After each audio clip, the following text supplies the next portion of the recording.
ꯈꯨꯔꯨꯝꯖꯔꯤ ꯑꯈꯟꯅꯕ ꯄꯥꯎ ꯃꯤꯠꯌꯦꯡ ꯇꯥꯕꯤꯔꯤꯕꯁꯤꯡꯒꯤ ꯃꯐꯝꯗ ꯗꯤꯁꯤꯈꯣꯝꯕꯤ ꯑꯃꯗꯤ ꯅꯣꯡꯂꯩꯅ ꯇꯔꯥꯝꯅ ꯑꯣꯛꯆꯔꯤ ꯑꯍꯥꯟꯕ ꯄꯥꯎ ꯄꯥꯎꯅꯤꯡꯈꯣꯜ ꯅ꯭ꯌꯨꯁ ꯎꯈ꯭ꯔꯨꯜ ꯊꯧꯗꯣꯛꯇ ꯂꯩꯈꯤꯗꯕ ꯃꯤꯑꯣꯏ 4 ꯁꯨꯈ꯭ꯔꯦ ꯈꯣꯏꯁꯥꯎꯅꯔꯕ ꯃꯤꯌꯥꯝꯅ ꯅꯣꯡꯃꯩ ꯂꯥꯛꯈ꯭ꯔꯦ ngarang ayu ukhul district headquarter da leiba tangkhul khul ani gi marakta lam wahauda unkhatnarakpadagi nongmai kapnarakpagi thodokta taruk suba Manipur rifles ki personnel ama yauna khunja ani sikhiba aduga tharaga punna lekhidaba mioi 4 sukre loinana khunja singna ukhul police station da thamji lakhibaga loinana police station aduda thamlamba nongmai 19 amadi maru kaya lakhre hairi makha tarakpa pau kanglei feature gi post amada ngasi numidang pung 9 da maira paidunna khongjang jangsingadawri kokomi koronga makhumangi post asumna hairi illegal immigrant की problem city एखो स्वाइद तंग नते global ओरे Donald Trump दगी तौख्रीबा assassination attempt दा Donald Trump ना illegal immigrant तांथोकनी हाइबगिनी अतोपा पोस्ट अमदा मोदी ना शेयर लोदुना पांथोखिबा यूनियन कैबिनेट मिफमना लोन मंगा क्लासिकल लैंग्वेज मनुंग सलहनबदा मणिपुरी लोन यावखिद्रे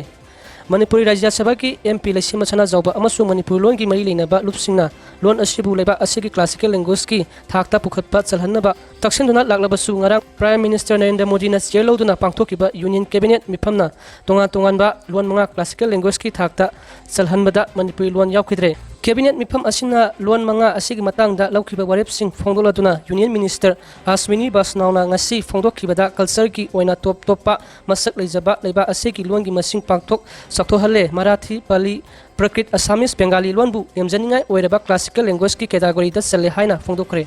लोनना लिसिप्रिया कांगुजनसु असुमना फोंदोकले मसागी मयक लेजदबा असमीज लोना क्लासिकल लैंग्वेज अदुगा इसागी इयेक इरोल लेजबा मैते लोना classical language चलक्तबा वखल नुंगाइते हाइदुना असुमना फोंदोकले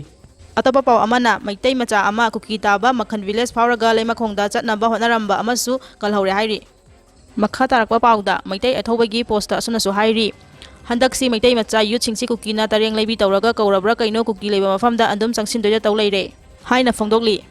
Licypriya कांगुजंगी post अमदा सुअसुमना हाइरि UFO सजाल की वाफम UN दा ईस्ट तिमोर लेंगाक की मखादा पुखचरंबा ईस्ट तिमोर की प्रेसिडेंट सु मखोई की पार्लियामेंट दा एडॉप्ट तौनबा खंगहनख्रे महाना अयाबा सुपिबिरे याफमिनरसी हाइना असुमना फोंदोकले लोसलपा पावदा हियाई खोंबा न्यूज देगी फंगबा पावदा